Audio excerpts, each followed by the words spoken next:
Halo Sobat Katedral, berjumpa lagi di podcast Katedral Faith Space. Saya Marsha Yunus akan berbincang santai dengan Ketua Lingkungan Albertus dari Wilayah 1. Penasaran kan? Yuk tontonin terus!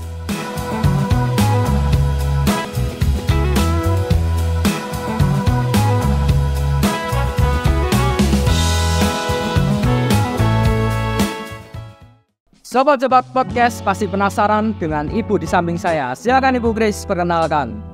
Saya Kristina, Ketua Lingkungan Wilayah 1 Albertus.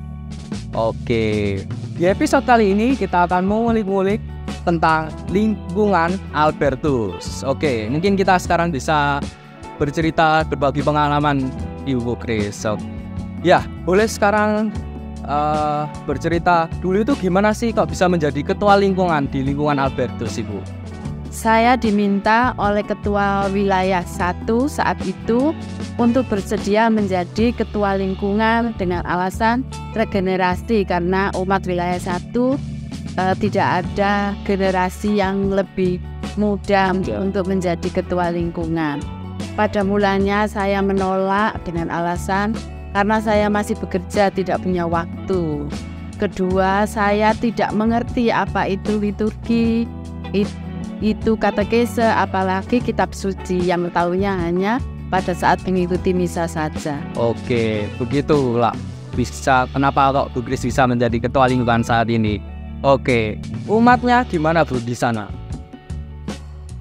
Karena dampak pandemi, umat di lingkungan masih belum bersedia hadir dalam pertemuan dengan banyak orang. Kalau undangan doa lingkungan yang datang hanya 5-7 orang saja. Oke, meskipun sedikit Ibu Grace tetap semangat. Oke, selama jadi kaling Bu, tantangan yang paling sering dihadapi Bu, apa?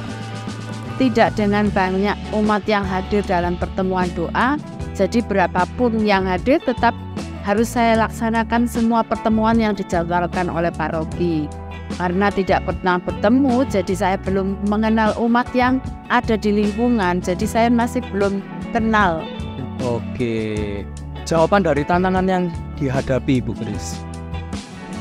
Kemarin setelah komunikasi dengan Romo, saya dan Romo bermaksud berkunjung ke rumah umat yang bersedia dikunjungi dengan menyesuaikan jadwal.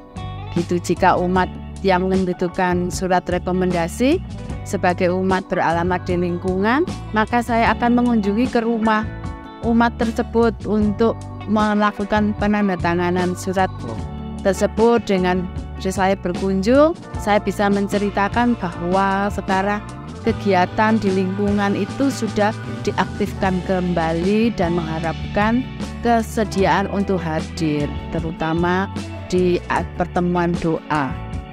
Oke, ngomong-ngomong tentang Romo siapa Ibu di lingkungan Albertus? Romo Budiher. Romo Budiher, oke. Rencana yang mau dilakukan di lingkungan dan harapannya Ibu Kristina? Rencana kunjungan itu tetap dilakukan. Sudah kita bicarakan dengan pengurus lingkungan yang lainnya.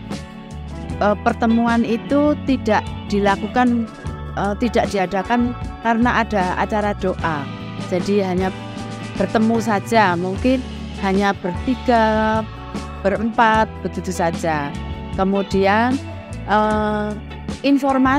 semua informasi dari paroki saya kirim ke grup, bahkan saya kirim juga ke Japri, handphone masing-masing umat yang tidak ada di grup lingkungan. Oke.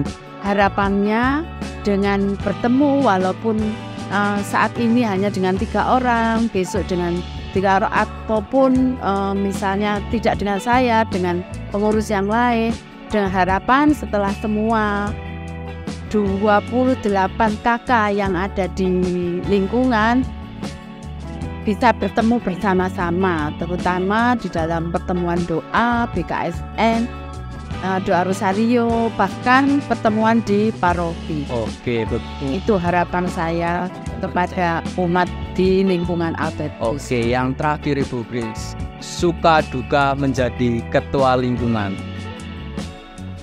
Silakan Ibu Grace. sukanya bagi diri saya menjadi lebih sabar karena setiap saya menghadapi kesulitan selalu petugas dari paroki itu membantu, membimbing saya, mengarahkan saya. Dukanya itu kok saya merasa susah sekali ya mengumpulkan umat di lingkungan ini, apalagi untuk acara doa, terutama BKSN. Oke, begitulah suka duka menjadi ketua lingkungan di Albertus. Oke, wah, terima kasih Bu Christina atas kehadirannya, cerita dan pengalaman yang sudah dibagi. Semoga Ibu tetap semangat dalam pelayanan. Terima kasih juga Sobat Podcast telah menonton di episode ini. Jangan lupa nyalakan lonceng, like, subscribe, dan pantengin terus episode-episode selanjutnya. Dadah! Salam umat lingkungan Albertus.